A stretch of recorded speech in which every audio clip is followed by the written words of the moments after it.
Hey, everybody. Welcome to the Road to Real Estate podcast. I'm John, and we have, as always, Miss Lauren. Hey guys.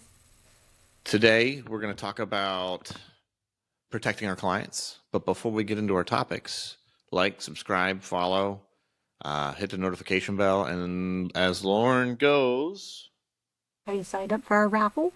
We have our Are You Summer Ready Yeti. We have a Yeti 24 Yeti Cooler that we're giving away in our raffle. So make sure to sign up. It is free to enter.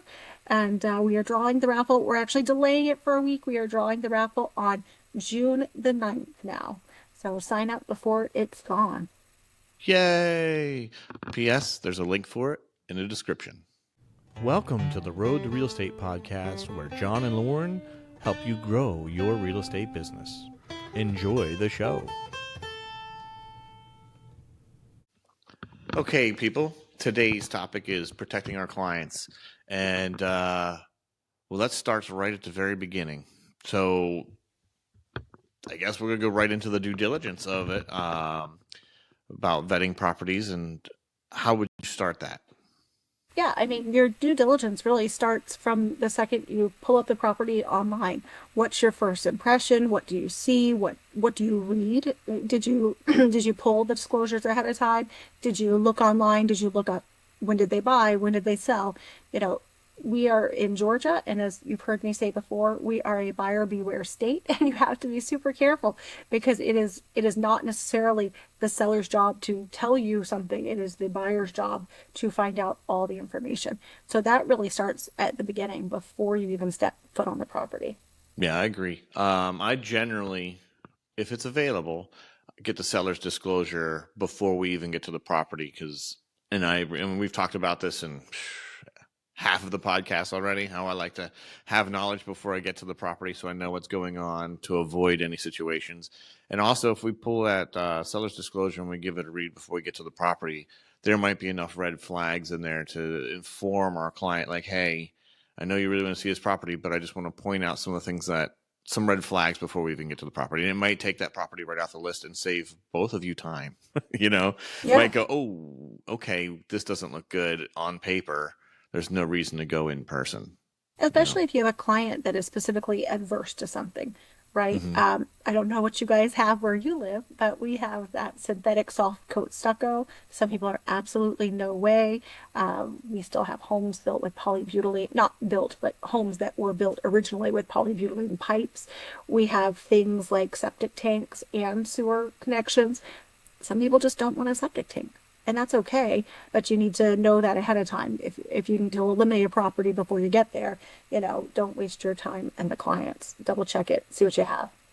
I don't know if we've talked about this on the podcast or not. You got to tell me if we did, and I won't repeat the story. But the first house we bought had polybutylene pipes in it. Did I tell you that on here? And so We talked about poly on here. Yeah. I came home and there was a towel in the middle of the living room, and I was like, or not living room, in the hallway. And my wife's like, yeah, I don't know what's happened. There's a little water there. I was like, well, it had to come from somewhere. Magically, there was water right there. So we ended up cutting a big hole in the wall, and sure enough, we had them lovely gray pipes. And so replaced all the plumbing in that wall. And then a month later, we had another leak another place. And so I had to do it again in a different spot. So yeah, I have firsthand experience with that stuff. It's good times. But like I said, we weren't informed of it. We didn't know what that was. We didn't understand what that was until we dealt with it firsthand. Well, and let me tell people, just in case they don't know what it is, right? So polybutylene is a pipe that was used in kind of the mid to late 80s and early 90s. And it was to replace PVC or copper. It was a flexible gray pipe. It almost looks like the new system, which we call PEX, which is typically a red and blue tube. However, the polybutylene, as it aged, the rubber became really stiff and had a tendency to crack or split. And so you would get leaks behind your walls at the connection points or at weird places if the polybutylene bent anywhere. Mm-hmm. I would say, I don't know, this is just a guess. This is not knowledge off the internet, but I would think that 75% of them have been replaced at this point. A lot of them had a really high failure rate. Especially, I think you were in Florida, Jonathan, in really hot, humid climates, or really cold climates, it actually deteriorated faster. Mm-hmm. And so people would find huge leaks. Now, most of the time, what I see in a house is maybe they didn't have a leak on the inside, but if their main line was polybutylene, it's almost always been replaced at this point. That's the one Hmm. caveat. I don't know that any of those main lines have made it, but I still run into it. In fact, we ran into it just last week where we had a cellar with polybutylene piping. And so we talked to him about it. We said, you have to disclose this, number one. Number two, what are your options? If you get it fixed, here's an estimate of what we think. Here's two or three different companies that we use. And poly is not necessarily something to be afraid of, but you need to have the knowledge so that your sellers or your buyers know how to deal with it ahead of time. Hmm. Yeah. And Otherwise, they come home and there's water someplace it shouldn't be. yeah, and if you do get a quote for having it all fixed, I would highly recommend that if you want to look at a traditional plumber, that's fine. But there are companies that actually do the drywall and the whole fix. So if you're looking at getting it replaced, don't just talk to a plumber. Also call one of these specialty companies. I know sometimes they're more expensive, but in this case, they are typically more affordable than a traditional plumber because they include somebody to fix the drywall, like you said, because you got to open up the walls. Yeah. It turns out that once you start removing drywall and rerouting all your plumbing, things get expensive quick. it's a it's a good heads up. Some people won't care and they'll buy anyways because they like the bones of the house and the structure of the house. But it is definitely a surprise you don't want. I can tell you that firsthand. you know. And I'll tell you, Jonathan, one of the things that happens is, I try to warn the buyers ahead of time, but it's now happened a few times where I tell the buyers ahead of time, hey, they're polybutylene, it can leak, da da da da. And that buyer problem, if they're okay with it, you know what, Lauren, we'll just keep some money back, and if it leaks, we'll replace it. And so we talk about it, and then I go to sell the house, and they haven't had a leak, and they haven't replaced it, and it's a new kind of stigma that Well, here becomes we my go again. problem Yeah, again. round two. So yeah. So that's where, your disclosures are so important. I will tell you that in Georgia, if somebody has not lived in the property, instead of a traditional seller's property disclosure, we have a form called a latent defects disclosure. And it gives you a lot less information, almost no information at all. And that makes it a little bit more tough to do your job. However, any information you can get talking to the agent, your initial feeling when you drive up to the house, even what you see, right? Are there leaks in the ceiling? Do you see those spots? How does the roof look? Is the yard taken care of? What does the driveway look like? What's the outside of the house? Wood rot. These are those initial impressions where like it actually begins your due diligence because you need to start that immediately Hmm. when you start thinking about a property. Yeah, and it's also important to note that here in Georgia, sellers' disclosures are not mandatory. So there are different properties where you're going to get up there and you're not going to have the information. So I think we're not inspectors. I'm not telling anyone to be an inspector. Don't tell anyone you're giving a home an inspection if you're not giving it. That's a certification that you get to do that. But having knowledge of construction and stuff will do you a lot of good in this industry. If you kind of know what things should be and know what to look for in a home in terms of defects, it goes a long way for your clients because if you see something they don't see, and chances are they've got their rose colored glasses on when they're going through that house because they're excited and they're ready to buy and they're not seeing the same things that you are because well we're going through a lot of houses, you get used to it, you start to see errors and stuff that through experience, so your knowledge goes a long way, and the more you know, the more you can protect your client and go, hey, I don't know if you noticed this, but when we were in that house I noticed some staining over here, or I don't know if you smelled that, there's definitely some moisture. That's Lauren's favorite thing. When we were in the basement, you notice how the paint was peeling off the cinder blocks. It looks like there's water coming in. And, those small things that they like, oh, the paint's flaking a little. They may not think of what's causing that. And through our experience and hopefully your guys' experience in the field with time, you're going to start to notice these things and go, okay, look, there must be moisture here. There must be this there, you know, those are all important, opening in the windows to see how the open zone close because stuff settles over time, you know. But So do be careful about opening too many windows because you become liable when you are the one in the house, right? yes, So just be a little bit careful. And I'm going to blow your mind, Jonathan. I'm Did you ready. know in the state of Georgia, there's actually no certification for a home inspector? Home inspector. Really? no certification required. However, there are national standards that some people do choose to get Mm, certain certifications, but there's not actually a requirement in the state of Georgia okay. beyond some kind of liability insurance, It's right? kind of disheartening. Yeah, it is. It is a very low bar. On the flip side, when you do find a really great inspector, typically they're going to be teaching classes, they're going to be pouring into your office, you're going to create relationships with them, and that is a wonderful place to learn from. So our inspector that I love, I will give a little plug to Donnie Williams with All Atlanta Home Inspection. I love that guy. He teaches a really great class on what to look for in a home inspection, what to look for in a house, and he tells you the pitfalls. And in fact, I will this is kind of diverging a little bit, but I've been to his class several times, and he always talks about Orangeburg pipes. I think I've told you about them, Jonathan, right? Do you know what Orangeburg are? A what? Orangeburg pipes? I don't understand what you're saying. Orange bird pipe? Yeah, Orangeburg was a company that made pipes. And Berg. yeah, Berg. And what happened was when they were trying to find alternatives to things like metal for cast iron during the war, when they were trying Okay, to, this is the wood save ones. all of that, it's actually like a fiber. It's not even wood. It's In fiber tar. covered in tar. And typically, I had never seen one. I had heard about it, but I'd never seen one. And guess who owned a house with Orangeburg? Yeah. I I think this is did. the first house I showed for you, right? I think so. Yeah, yeah. A down indicator. And and I had to replace it. And I took pictures of it and I talked about it and then I sent it to Donnie because I said, hey, put this in your presentation. I actually found Orangeburg for the first time. And so that was a funny connection that we had with, and I worked with him for 15 years. He's great. So, Yeah.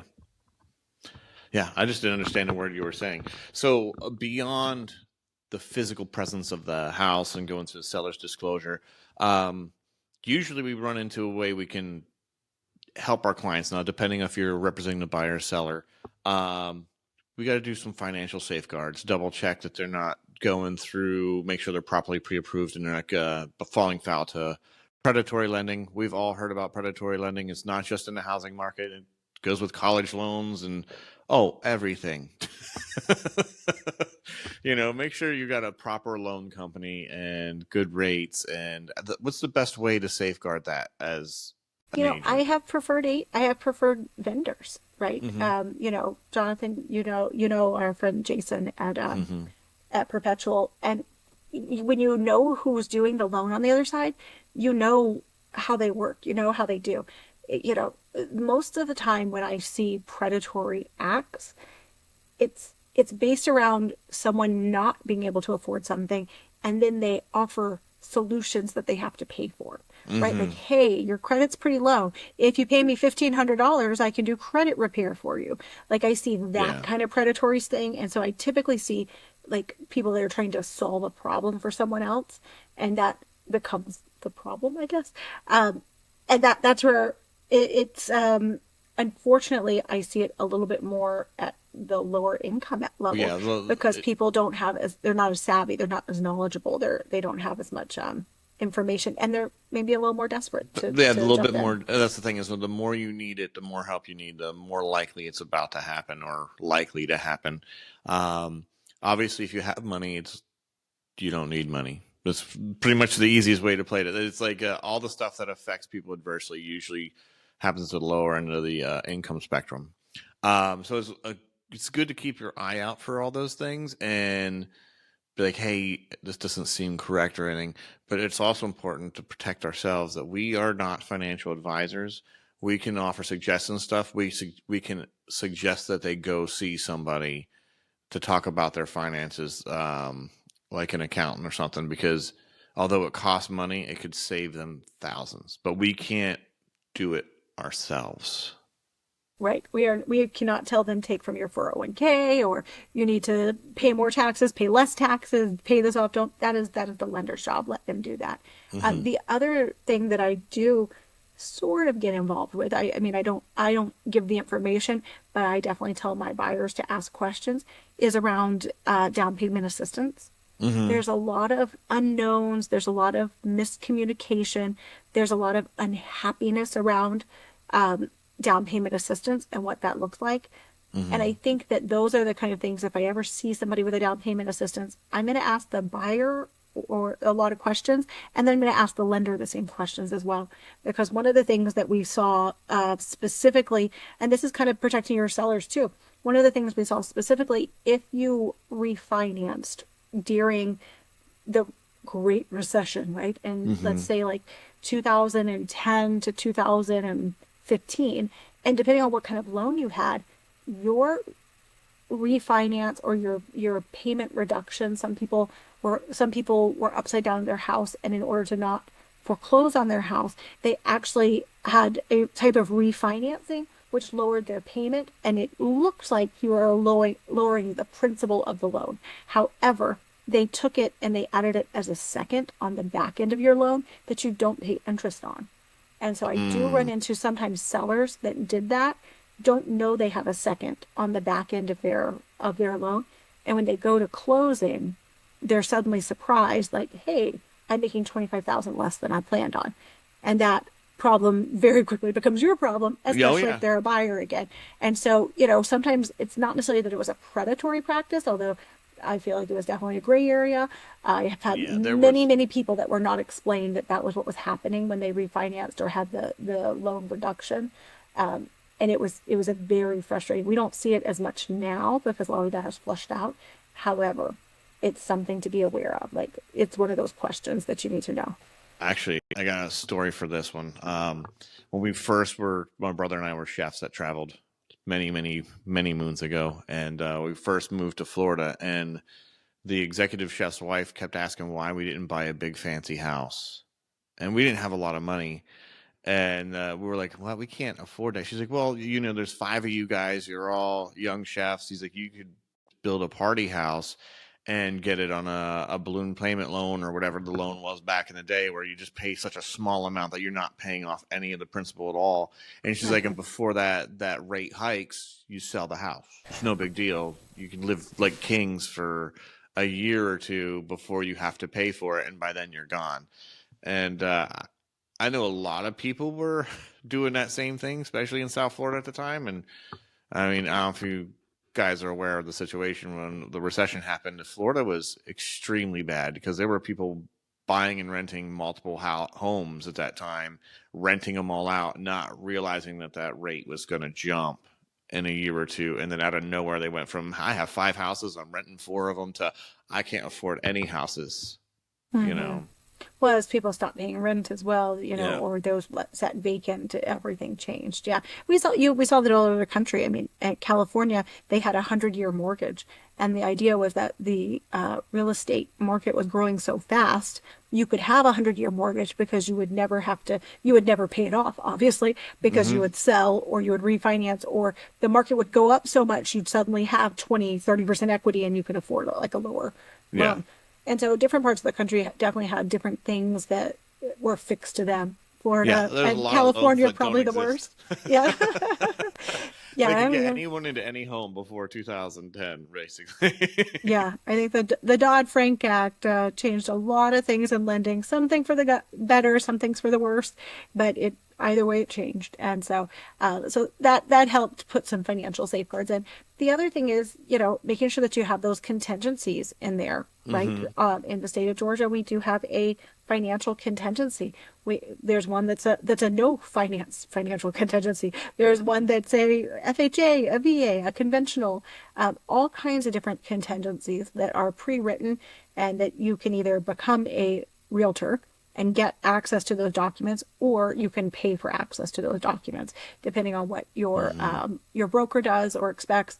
But those documents really protect your clients so much better than anything else out there. We were in a negotiating deal, and the selling realtor actually asked us to try and drop that contingency because they were concerned of how the property would appraise based on what the selling price was. And it was like, yeah, we're not getting rid of that. Sorry.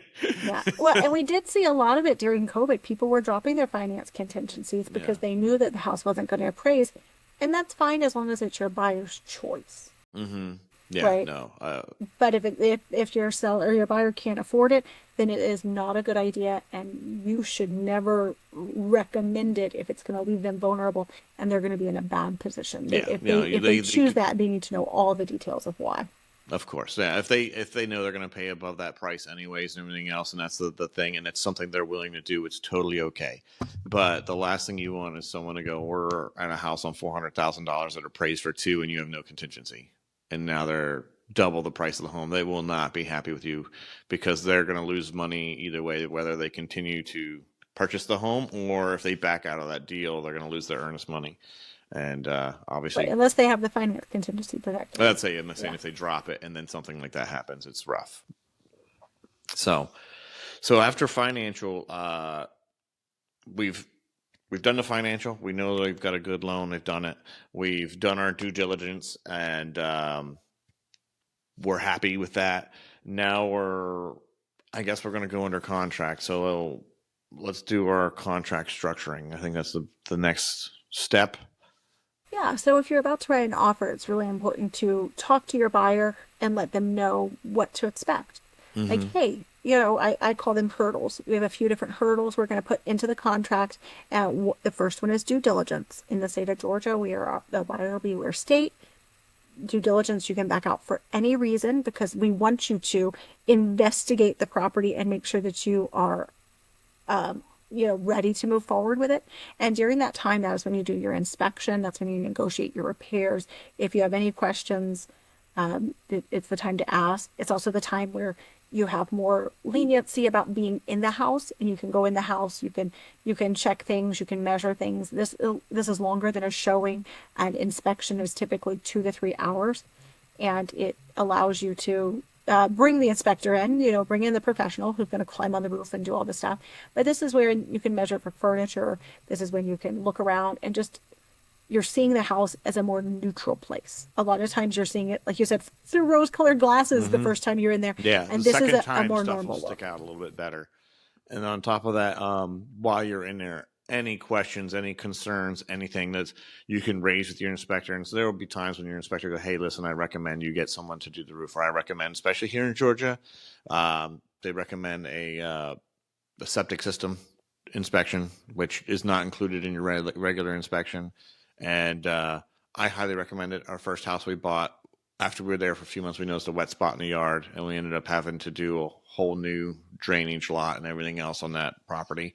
Um, so the more questions you can answer, the more stuff you can find or not find, but the more you can find, the better you can feel about the property. Now, if you do get a good inspection, and I know we've mentioned this in another podcast as well, they're like 100 pages long of every little tiny thing that isn't up to current code. It was up to code back when the house was built, and they will rank how, if you have a good inspection company, they'll rank how important those things are. Some stuff needs to be fixed right away. Some stuff is general maintenance stuff. Other things are, this is kind of the thing that's going to have to be dealt with eventually, but if it's not the end of the world, and you got to go through that with your client because they can be intimidating.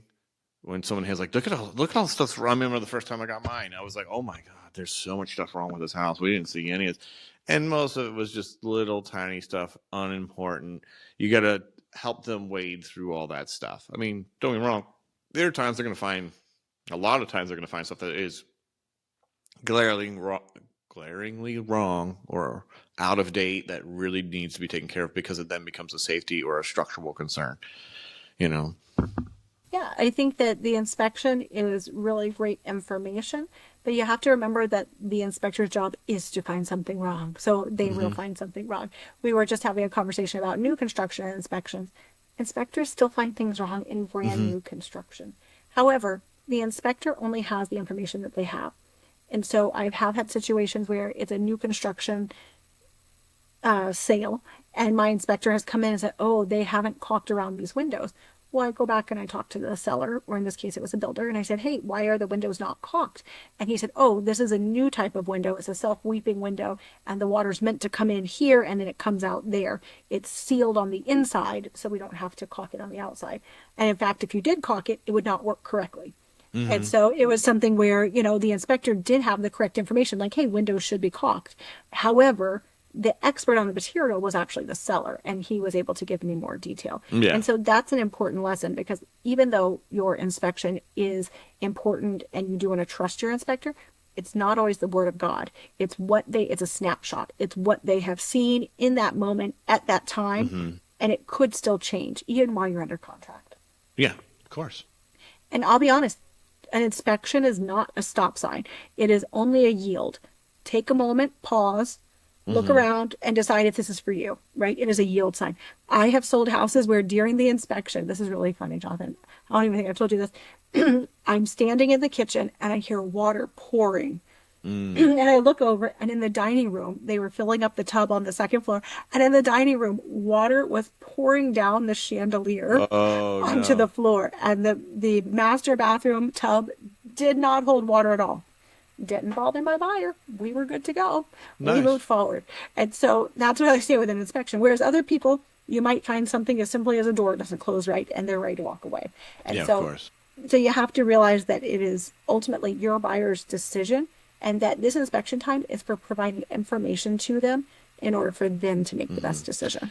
Now, how do you feel about, say you do an inspection, and for me, I like to do them as soon as we are under contract as possible. That's the good time, because if something goes wrong in that inspection or we find something major, I like to be able to get in and go, listen, let's get a quote on this to see what this costs to repair. That way we have a number in it, because we can make up a number all day and go, oh, that's probably $4,000. That does not mean that's what's going to cost. Getting the person that's going to do the work to give you a quote on doing that work. So I like to have that inspection so quick as soon as we're under things, so it gives us more time. That way, if something comes up, let's get someone in here. Like, it may be something simple as, oh, it's $1,000 and we're done, or whatever. And based on that price, we can take that to the seller. Yeah, from 2020 to 2024, we basically discovered that we can make due diligence and even finance contingencies way faster.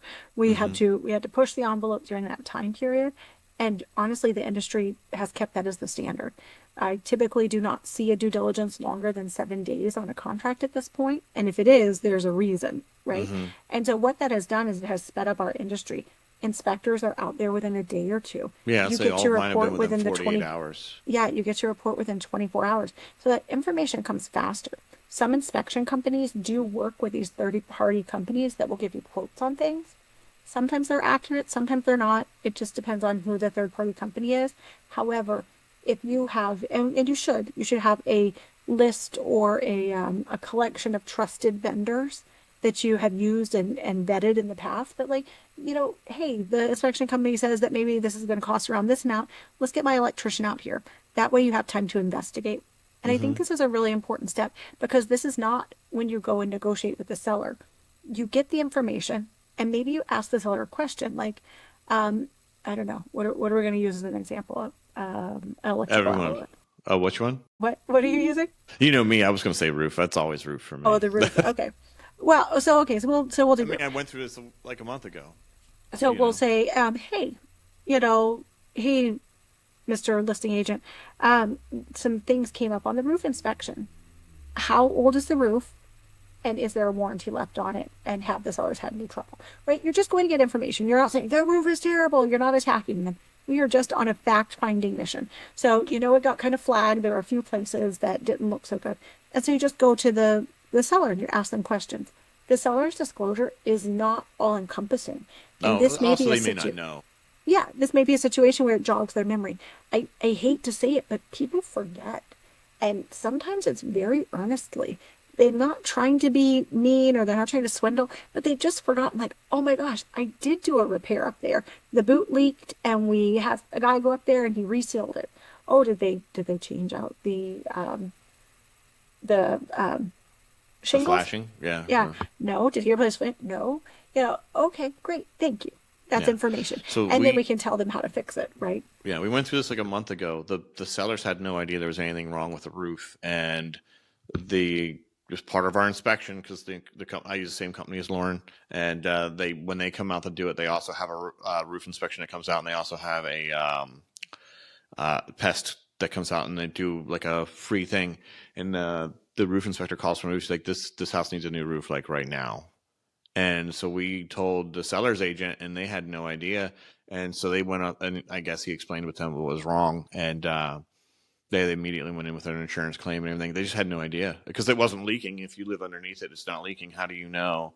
And apparently there was some structural damage and stuff that had happened up in there, and they had no idea. And so yeah, it was Yeah, you getting don't go fixed. and walk on the top of your roof on a regular basis when they Yeah, so maybe I mean, you. it I wasn't would their think it'd be a small part of the. yeah, it wasn't their fault. It was something they wanted to take up like and have repaired right away. It was like it, but they, like I said, they had no idea, you know. Mhm. So Yeah, and so I think that, that's important. The other thing that is important to talk to is maybe the emotion of all this, right? So yeah, you guys hear me uh, compare this to dating a lot. And let's call the first showing of the house the honeymoon phase. Everything's perfect. They're so excited. They can't wait to make an offer. Not only can they not want to make, they can't wait to make an offer. They're also, oh, I'm well qualified. Oh, I can pay this amount. Oh, yeah, they have a and they're trying to prove themselves as the buyer. But then they change mode. Now they're in the inspection mode where they're trying to find the problems. And suddenly that you kind of fall, maybe not out of love, but the love changes to that been married 20 it gets years kind of real. love, right? There's no romance. That house is not taking them out anymore. It doesn't bring them flowers. And, Yeah, yeah, what does that look like? And so suddenly this house that they love has flaws. Not only does it have flaws, they have a 100-page report that tells them all the flaws. And suddenly they start to get nervous. And it's important that you, as the professional, have kind of prepared them for this moment. You don't have to use the same analogy that I did when talking to them, but you have to just say, okay, no house is perfect. Even new construction gets flagged on things. Just because it's in here, it might be a maintenance item you need to do in the future. It might be something that needs to happen immediately, but you need to kind of put that into, remember the house is not perfect. You might have to, kind of bang on some windows, see them open. You may have to replace some shingles on a roof. It's okay. Everything's fixable. We can work through this if you decide you want to.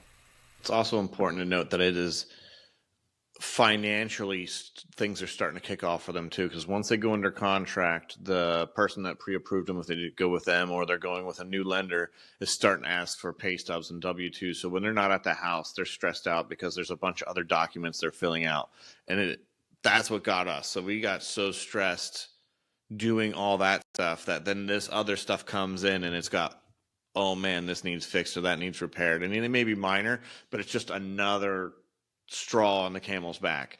And it's important. And I try to tell all my clients, like, listen, like, I found a house. Now it begins. There's going to be some stressful moments. There's going to be anxiety inducing because you're going to be at work and you're going to be getting emails and this needs signed. They need to send a copy of this off. There's going to be a portal where they got to do their W-2s. There's going to be, and it's like all of this stuff like is kind of a whirlwind when you first go under contract, and they're getting Yeah. hit from all sides, from this part of the house, that part of the house needs, and then they have the regular life that they're still living on top of that. So it's trying times. I try to warn people, and you can warn them as much as you want when they're going through it. It still sucks. Yeah, and you have to remember this is so stressful. This is one of those Yeah. 5 most stressful things they ever do in life. What? Death, divorce, diamonds, which is marriage, Especially if it's their diapers, first time. and a job move, right? Like it's very, very, very stressful. And so there's going to be heightened emotions. And the important thing is that you don't want to write a contract or negotiate a contract based on an emotional reaction. Of course. That's that's literally your job to help them to navigate through that. And so I think putting some conversations in ahead of time before the inspection comes, being there at this inspection or talking to them very quickly about what comes out in the inspection, super important. Time is not your friend in this situation. It's not your friend for a contract. And it's not your friend for letting them fester with something in their mind because they've already created something much bigger. So this is a situation where the faster you talk about it, maybe it is something big enough that they should walk away. But the faster you talk about it, the better everyone will Yeah, you feel. want to stay in constant communication, check in on them, not just about what they're doing. Like, hey, did you send that file? Just be like, hey, how you doing? How you holding up? What's going on? I know this time can be stressful for you, and be there for them, just to see how they're feeling. Because if you know how they're feeling, and you can see them starting to get it, you can help them through it. I'm not. I'm not saying through like, hey, I can help you fill out the forms. I mean, just like letting them know like this is normal, especially if it's a first time home buyer. They've never been through the situation before. The more homes these people buy and sell, the easier it gets because they know what to expect. They've been through it before. But when the lower the amount of homes these people have purchased, the more of a way it has. I feel like for me now, it's easy for lack of a better way because we've bought and sold so many houses. It's like I know You what's know what to coming. expect, right? Yeah. Like it's like think about a roller coaster. If you've been on a roller coaster before, oh, I love this loop. Oh, I love this drop. I love this turn. Or oh, I don't like this part. You know what's coming. But the Hmm. first time you ever go on a roller coaster, you have no idea what's coming, right? Yeah, Even if exactly. you can stand there on the ground and see it, you still don't feel like you know what's happening. So managing those emotions, managing the expectations, even when it comes to the appraisal, right? Yeah. Hello, Mr. and Mrs. Buyer. We do have an appraisal contingency. You and the seller have agreed that the value of the house is at this price. However, the bank is going to send out their own person, and when they send out their person, they are going to decide what that looks like. And Hmm. that number could be higher or lower than we think. We hope it comes in at value, but just so you know, this number could be higher or lower. And sometimes I have buyers that are mad if the appraisal comes in too high. Like, oh, that appraiser wasn't right. I can't believe they gave that so much value. I've also had people that feel like that they put in an offer and they're hoping the appraisal will help them negotiate the price down. And when it doesn't, they're Yeah. mad. Yeah. So you have to be careful. Well, in the end, everyone has to get something to deal, and everyone has to be happy, especially on something like that. And it's important to know where your client stands financially too, because there are times when they don't care that it underappraises; they'll cover the difference. They want the home, but there are times when they don't have the funds to, if it underappraises, that they can't cover that gap. You know what I mean? I've been in that situation both times, like from having it underappraised and having to walk away from the home because the seller wouldn't move, and I financially could not handle covering that difference. It just wasn't an option, you know. And then I've been in another situation where we put in a offer and it underappraises, and we were able to negotiate. We paid over the appraisal price, but we negotiated a little bit to be able to meet in the middle. So that's important because sometimes it's just not an option, you know, especially on younger buyers or I guess not younger. There's not an age to it, but people that are a little bit tighter financially when they're getting into that home, uh, it can be a make or break thing. And the best thing is to just be there for them while they're going through that. And I mean, we can all hope it appraises that value because then everyone's happy. You know? Yeah, but But it being the doesn't voice happen of all the time. reason, being the logical one, and like you said, meeting in the middle is a perfectly acceptable way. Like, hey, I'll squeeze a little, you squeeze a little, let's still get the deal done. We still both have the same goal. I want to buy a house, you want to sell a house. We let's meet in the middle. Hmm. Yeah, I think that's really important. I think that the other thing is that if you look at the heart of most unhappiness or legal disputes around real estate, a lot of it starts with feelings. Mm. They gypped me, they took advantage of me. What does that sound like? Those are feelings, Hmm. right? Those are feelings. Somehow they don't feel like they got their fair share. And so sometimes we don't always have, I call them kumbaya closings, where Yeah. everybody's happy and singing and holding hands. We don't always have those closings. But if somebody really feels like they got taken advantage of, that starts with an emotion Yeah. and it grows into something bigger. And so if you can help manage those emotions, that disappointment, by setting realistic expectations, especially if they have really high expectations, letting them know that, hey, this is a great house, but no house is perfect. It's going to be to the code of when it was built, not to the code of now. Hmm. Things are going to come up and it's going to be okay. You know, those kind of management of expectations, or explaining to them what's on the seller's disclosure sometimes. Like, hey, I know you really love that trampoline in the back and you're picturing Hmm. your kids on it. But remember, that's not on the disclosure. That's not coming with it. We have a separate place in our contracts that actually list out everything that's coming with it, and some of them are very silly, like light switch plates. That is something you have to check that you're leaving in the state of Georgia. And every now and then I go hee light plate covers, and then I'll see it not checked, and legitimately they take some of the light plate covers, and I go, oh, what's in Whoops. writing? Yeah, yeah, is what's actually yeah. there. And being there for your client through this is important. I'm a newer agent, and we all know that now. And I if something is negotiated, and I was buddy buddy with an agent, and I didn't put it in contract, and in the end, it bit me, and it's my own fault. I did that, and I, being who I am, told my buyers that don't worry, it's still taken care of. I'm taking care of it myself, and make sure they still get everything that was negotiated in a deal. And it's something I did for my buyers. It was not a major thing, but it was something that was I said was taken care of, and I didn't get it in writing or signed, and it's like I said, it's my fault. I'm beginner's mistake. Rookies do those. we, we fail up sometimes. So Yeah, but it's a learning experience, right? yeah, no, You learn from it, you move on, and I think the important thing was that Jonathan has, he decided that he wanted to stand by what he said, and that he's going to make that part right. So just make sure that whatever you do, you just get everything in writing. Especially in Georgia, nothing is verbal. Everything needs to be in writing. There are times where you can fight something, but is it worth the fight yeah, it's to not get worth it. something verbal in, or is Yeah, it I worth mean, it like I to said, just ours do it? wasn't that major. It's not a big not it's a big deal to them. It's important, but it wasn't like we needed a new roof on the house and we messed it up. You know what I mean? It was much more minor. Also, when you're going through the home with the seller's disclosure, it is really important to make sure your clients understand what is coming with that. Because sometimes you'll go into a room and they'll be ogling the washer and dryer, like, oh, look how these, and like, and you have to tell them, hey, that's great.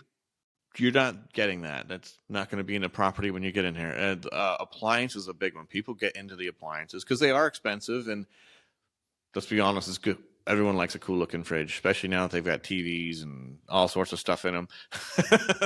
But it's important to know what's coming to the property is not. So going through there and seeing what is checked, what isn't checked. And if you're not sure about an item, you should definitely ask about the item and make sure that both parties understand whether it is coming or not coming with the property. Because the last thing you want is to be going through your final walkthrough and have that, oh, we thought this was, and it wasn't. It's just, I mean, it's simple stuff, but it's good to know that everyone's on the same page because it happens. Yeah, 100%. And everything's negotiable.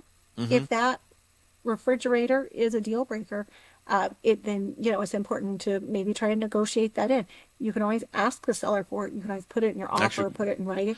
that's one of And the the things we one thing, did. We will, sorry to cut you off, but the it's okay. washer and dryer that they were ogling, we added money to our offer and added in that we would like them to leave that. And that was part of our offer. And we were able to negotiate the washer and dryer into the sale of the home. Which can be a little risky, right? Because Yeah. if, as a seller, if it had undervalued, because the appraiser would actually give a $0 value to the washer and dryer, right? Yeah, yeah. It could be done on a bill of sale. There's a lot of different ways to negotiate it. It could be risky because if that appraisal came in low and that money did not increase, then suddenly what would it trigger a negotiation? So that can be a little bit risky. One of the things I see is one of the biggest pitfalls right now is technology. Smart homes. I had a situation, it was a very, very, very nice home, and the home was automated. And it was advertised in the listing, and it had like the electrical closet that had I guess I'd call it a receiver that received all the information and like coordinated everything in the whole house. Well, we get to the final walkthrough and it's gone. And so we said, well, this is part of it. And so we went through and we had to talk about it. We had to negotiate it because it was essentially the brain of the entire home. And I said, oh, well, this part is from AT&T. We go, yeah, that part was from your provider, and that goes back because your service is no longer. But this part was part of the system. The system doesn't work. It's just wires without it. And so we had a pretty intense negotiation over it because the seller was like, well, that's about $2,500. You didn't ask for that specifically, but yet some of it was sort of implied. And so we have to kind of Yeah. work it out, right? It's not, everything is not cut and dry. Especially with technology, some people are leaving television, some people are leaving speakers, and increasingly we are seeing less wired things like speakers, whereas it used to be that it was wired into your ceiling, wired into even alarm system. Typically they're not wired anymore. I mean, Mm-hmm. sometimes they are, but typically they're not. And you have to be really careful. And so I feel like technology is definitely a point where you want to have that defined with the other agent, even Yeah. if it's not fully defined in your agreement. You need to make sure that it's defined. Attorneys have something called bright white lines, and they're talking about that they want to make sure that everything is so clear there's no gray area. Yeah. And that would be my biggest advice to you as an agent who's helping your client. Make sure that's super clear. It's much easier to do on the front end than deal Yeah. with angry clients on the back Yeah. end. And that's one of those things like probably should, after you do your walkthrough and do your inspection and stuff and going through the seller's disclosure, have a conversation with them, because it can save you something. Because when you do that final walkthrough right before closings and things come up, it's like, ooh, well, this conversation should have happened 3 weeks ago, you know. And if you don't have that conversation, you don't know that they're expecting something to be in the house, or and it can put you in a situation, and Yeah, with those particular clients, because it was a home automated system and there was so much technology involved, for my closing gift, I contacted the people that are the company that installed the home automation, and I scheduled a 90-minute consult with them so they could learn how to use it. And then part of my present to them was a $150 kind of gift card, I guess, for anything that they needed to add to make the system customized to them. yeah, Because there were definitely some things that we realized needed to be a part of the system that we didn't have the knowledge of initially, that mm-hmm. after talking to the home automation guy, they really needed for it to be effective. And so Yeah, that became, kind of like what you were saying, that became my closing gift to them, because it really bridged that gap yeah, of of course. like, I expected the home to be like this, it's actually like this, and we pulled it together. Yeah. But that, you have to be really careful. I think the next part of that is just knowing what your expertise are. Stay in your lane. Mm-hmm. I am not a home automation expert. I should not tell people I'm a home automation expert. Similar to the CPA or attorney or closing attorney, we do find ourselves falling into situations where we calculate like closing costs sometimes, but these are just estimates, right? We don't need to tell someone how to pay their taxes or which credit card to pay off. This is not our job. We can get in big trouble for this. And so I think that the next piece I'd say is, stay in your lane. Just Mm-hmm. make sure that you're only giving information on something you're actually knowledgeable about. Yeah, that's smart. It's pretty easy to open your mouth when you don't have anything important to say. I mean, people have listened to the podcast for, this was our 13th episode, I believe. They've heard Woo! me open my mouth Lucky all the number time and be 13. like, what? They know I just open my mouth sometimes. Uh, And the other thing, while we're talking about like legal stuff, wire fraud is the number one fraud right now that's important. Yeah. happening in real estate. So one of the things is that to protect yourself and to protect your clients, you need to stop and talk about wire fraud and Yeah. wire scams, because what they will do is they will log in and they will hack into an email, my email, the closing attorney's email. They will hack into an email system and they will send wiring instructions. Oh, congratulations on your closing. We're so excited. As soon as you can, wire this amount to this number, blah blah blah blah. And the person, like, oh, I need to do this right now, and they'll go wire money, possibly without talking to you, possibly without talking to the attorney, Mm-hmm. and that money is gone. A wire transfer is non-refundable, Yeah, it's nothing. non-reversible. It is 100% you handed someone cash and they ran away. There's no repercussions for that. Mm-hmm. And we have seen it more and more. That's why it's important to have, to let your buyers and sellers know that wiring instructions will not be coming from you. This is probably part of your broker's guidance. Yeah. And then when they receive the wiring instructions directly from the attorney, which most of the time now comes in a password portal type thing, so Yeah, that it's yeah, 100% portal. secure. And then once they receive that, they then need to call the attorney and Just to confirm. double check. Yeah. Yeah, it's very important. That's a, because it's an amount of money usually it's shattering. Mhm. It's you're not buying a house anymore if you mess this up. You know what I mean? Like, Especially if you're buying it in cash. I mean, yeah. what if it's not just a 10%, 20% down payment? What if it's the whole shebang? Mm-hmm. And the other thing that I will caution you on is when you call that attorney, do not call the number in the email. You need to Google it separately Yeah. because a good scammer is not going to put the actual number. They're going to put their own number on there. And so you Hmm. call the number on that email, you're going to get the scammer. Yeah, yeah, that's correct. Send it on over. So just be really careful with that ahead of time because we almost always see money wired ahead of time, and we want to make sure this is a huge protection for our clients to let them know do not do that.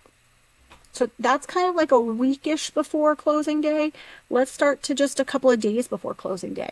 Hmm. We have our we have our 72-hour TRID guidelines that mean that you have to have your full closing documentation information, your closing disclosure from your lender, assuming you have a lender, that you're double checking. That will not be sent to you as the agent. It is sent directly to the buyer. You will probably have to request it, and Yeah. the buyer has to choose to share it with you. Now, you looking over it can be very helpful, but it's also something that the lender should be going over with them line by line by line. If Hmm. they have questions, you want to refer them to the lender, but a lot of times I like to have eyes on it so that I know what they're talking about and I can Hmm. help them if there's a problem. Once they have the TRID guidelines, then the closing attorney can have the correct closing statement or closing disclosure, also called a HUD if you're still in cash transactions, right? And so they'll have something like that, and you can ask for it early, especially if I'm representing a seller. I ask for that almost as soon as we go under contract. Hey, closing attorney, can you give me a preliminary closing statement? It's not Hmm. 100% accurate, but it's going to give me the best idea Give of you where an my yeah. clients are. Well, Hmm. and sellers like to have that as early as possible. It also informs them how to negotiate due diligence or a low appraisal. It just gives them more information. Yeah. The more information you have, the better off you are through all these. Also, if something doesn't look right or a little off, it's good to be at a before you're sitting at the closing table. Hey, that doesn't seem right. What's with that? If you get that, because people make mistakes, and all you could do pointing it out, maybe like, "Oh, sorry about that. That actually should be this." Make sure numbers look correct. I mean, and it can be something as simple as an insurance quote where someone just hit an extra zero, something like that, and it'll come out in the end. But it's better to get it corrected before you're sitting there, because anytime you do the last minute thing, it can back things up. you know. And the other thing is like your closing attorney, your lender, your inspector, these are all people that you're going to work with repeatedly, Hmm. right? And so if you're at the closing table and you call out the attorney, go, you got this number wrong, and you make a big deal about it, everyone at the table gets upset. The buyer gets upset, the seller gets upset, they lose confidence in the attorney.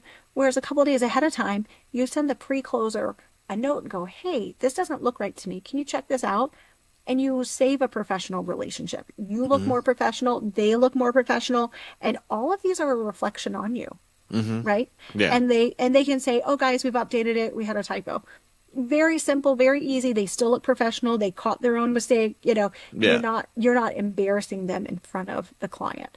Yeah. Of And that course. that's really important because how they look definitely reflects on you. Yeah. Of course. Oftentimes, not all the time, you as the buyer, when you put your offer in, you're the one that chooses the closing attorney and everything else. So if you are sitting there with your client and you make this recommendation, and then you get down to the closing table and there's mistakes there, and something happens at the closing table, you're most likely the person that recommended them.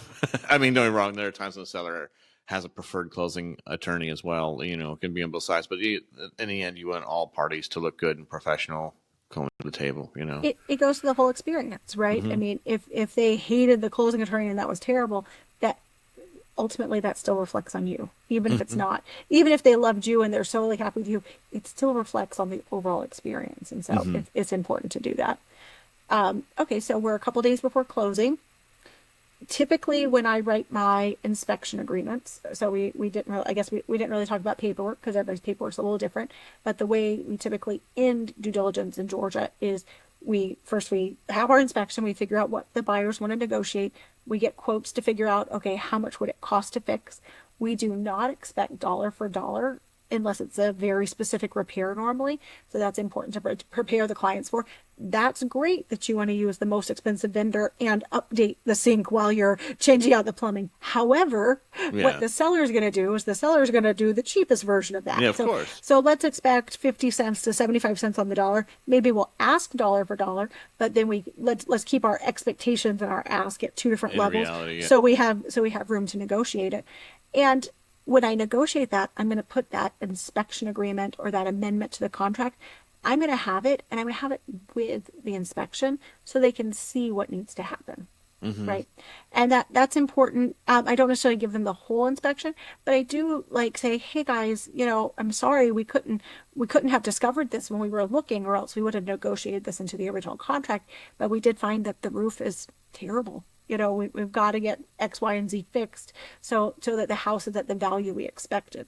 And so negotiating that, in my negotiation of that inspection agreement, I do say all repairs or whatever will be completed, 3 days prior.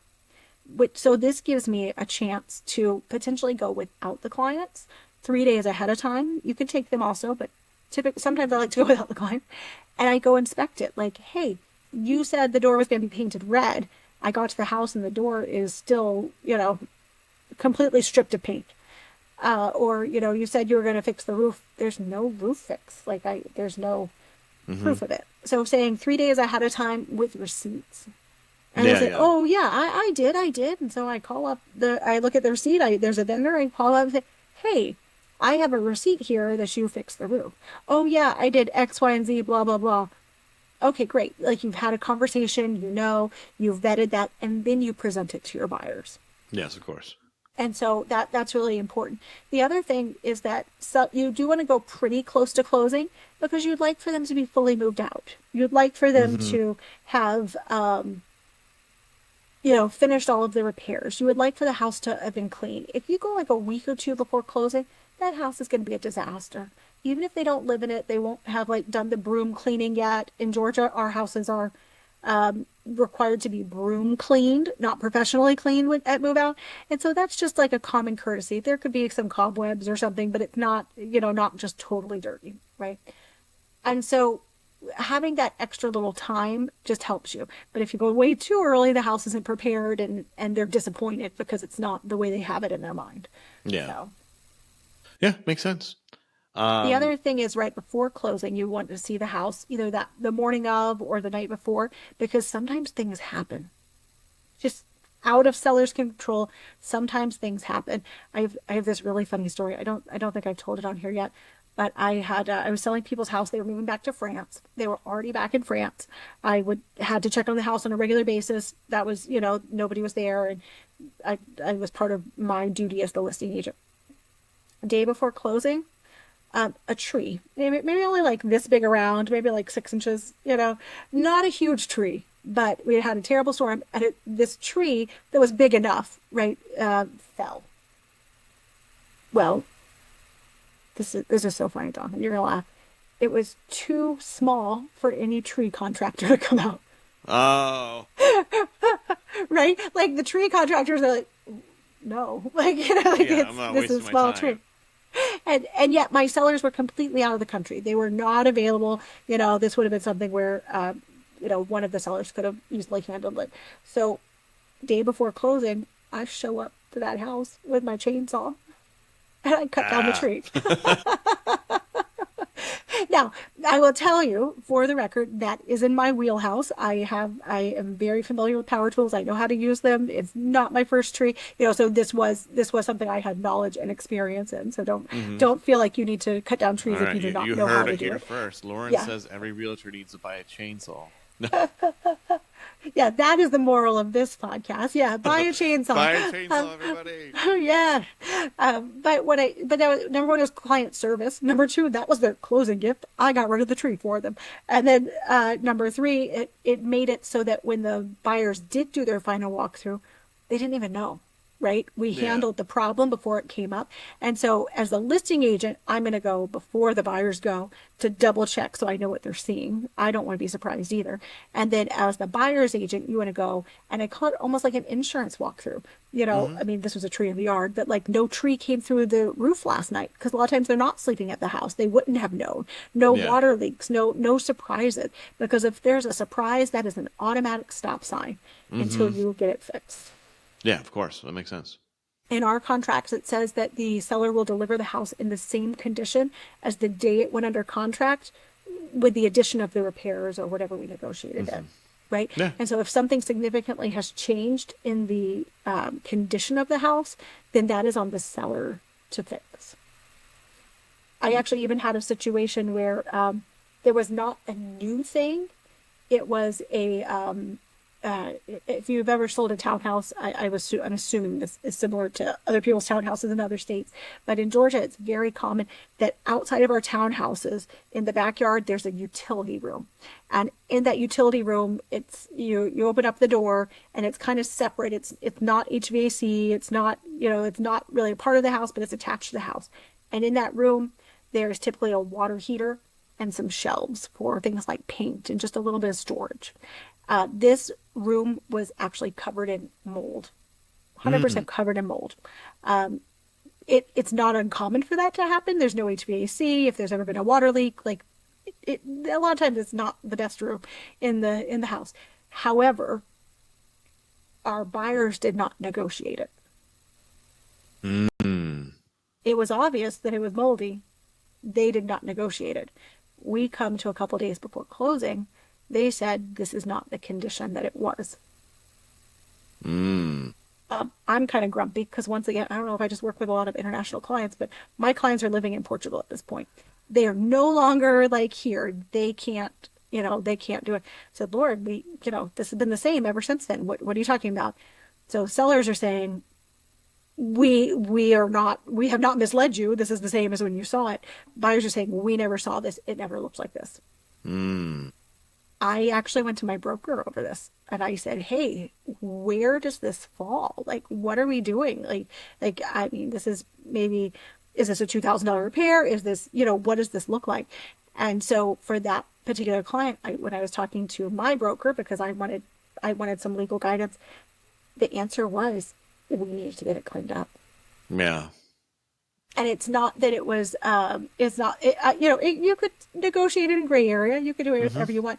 But that wound up actually being my closing gift, once again, to the sellers to make that transition easier, to make the transaction go through, to make it happen. I found a vendor who came out within 12 hours and had it completely fixed. Took off all the stuff, did the full moldicide, fungicide, and then put new sheetrock in there. Exactly how it was. And we did that because we needed to honor the spirit of the agreement, right? It wasn't that it was actually a problem when it was technically the same condition as when we got out of contact, but the spirit of the agreement was that they didn't know, they hadn't seen it, they felt like they couldn't have discovered it. And so we went ahead and did it because it was the right thing to do. Mm-hmm.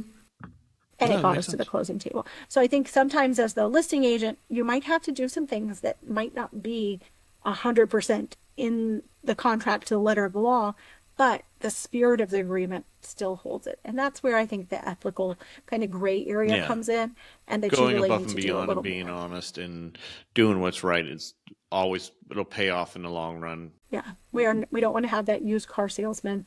Um, um, Vibe. We're a yeah. step above. We're realtors. So completely off topic.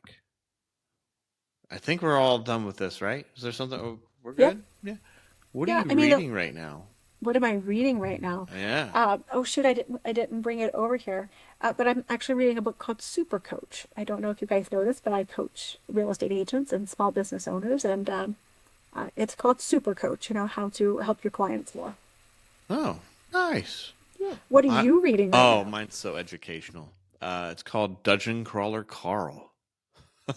Dungeon Crawler? Yeah, Dungeon Crawler. Yeah, it is not. Huh. I took a break on reading real estate books and business books and all that stuff, and I just needed to unwind a little bit. And it's a phenomenal book. I highly Dungeon recommend it. Crawler Carl. Yeah, it's a Okay. sci-fi fantasy kind of book where a guy literally leaves his house because his cat jumped out the window, and in that moment, all structures on planet Earth are destroyed, and every person inside dies, and it's just only a couple people left on the planet, and they have to go through this dungeon, which is basically a reality show for the rest of the universe to watch. And Wow. yeah, it's got some humor in it, and it's funny, some gore. It's cool. Yeah. And the cat turns out to be stronger and more intelligent than him, and the cat can talk once they're in a dungeon. So Well, of course, the cat saved him. yeah, Let's be honest, like yeah, mystical so the creature cat's here. the big boss, and he's getting what to do from a cat, which is kind of cool. Yeah. So But yeah, I that's so funny. So I guess we are reading. My 8-year-old son and I we're reading Harry Potter 3, Prisoner of Azkaban. So if you wanna know the joy reading we're doing right now, we're about eight I chapters love the in. Harry Potter series. I'm a sucker for anything magic and fantasy. So No, it's yeah. it's so good. It's such a great book. And we're making him read it before he watches a movie, so he's dying to watch movie 3. Oh, So yeah, we're but he's gonna plowing have to through that. slow down. If he reads too fast, they get pretty dark. Yeah, yeah, we're gonna have to pause after this one for a little Well, while. the So Goblet of Fire is still pretty good. is that good? Yeah, that one's it ends with the he who should not be named at the very end of it, but it doesn't get too dark in that one. That one's a good one still. Well, we'll pace ourselves. But yeah. Because that's book So, four. so Book what are four, you right? guys reading? What are you Yeah. guys reading? I would Leave a say put comment it, yeah, leave it in the chat. We'll read it too. Maybe. I don't know. if Depends it's good. depends on what you put it in there. I'm not Yeah, a if you romance give it a novel good kind enough of person. review, I'll read anything. So Yeah, especially business books. Jonathan and I both really deep dive into business books. So, yeah, we read a lot yeah, of them. let me know what you're reading. All right, y'all. We'll see y'all next week. Have a good one. Bye, Bye. guys.